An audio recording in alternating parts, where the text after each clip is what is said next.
তো আগে যদি খারাপও ছিলাম এখন ভালো আছি আলহামদুলিল্লাহ। আমি অত্যন্ত আনন্দিত।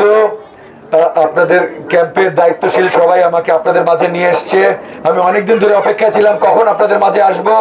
আজকে আপনাদের মাঝে আসতে পেরেছি এবং তাও আবার পবিত্র শবে বরাতের রাতে। এর জন্য আনন্দটা আরো অনেক বেশি।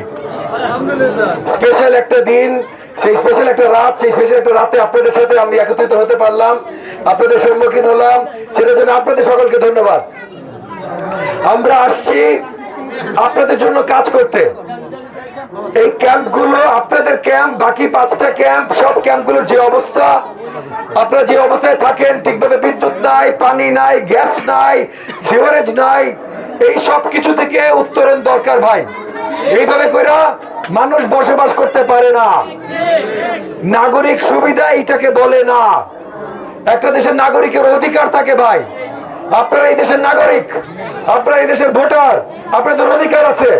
বসুন্ধরা ডায়াপেন্ট এখন আরো উন্নত। এই হট এয়ার থ্রো টপশিট দ্রুত শোষণ করে সোনামণিকে দেয় কোমল অনুভূতি। আপনাদের প্রত্যেকটা বাসস্থান যদি অন্ধকার গলি কুঠরিতে পরিণত হয়, তাহলে সেটা তো ভাই এই দেশটা দায়িত্ব পালন করছে না, করছে না ভাই। আমরা দেশ সরকার যেন সঠিকভাবে দায়িত্ব পালন করে সেই ব্যবস্থা করতে চাই।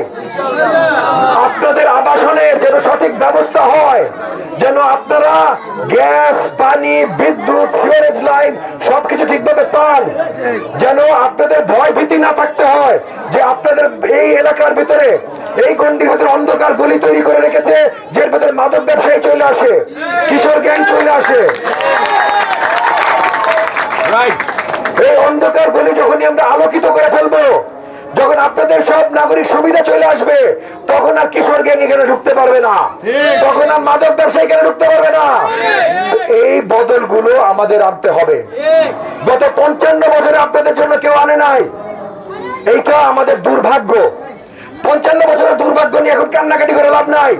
এখন দরকার সামনে আমাদের ভবিষ্যৎ বদলানো, এবং সেই ভবিষ্যৎ যদি বদলাইতে চাই, তাইলে আগামী 12ই ফেব্রুয়ারি ধানের শীষ মার্কায় ভোট দিয়ে আমাদেরকে ধানের শীষকে জয়যুক্ত করতে হবে।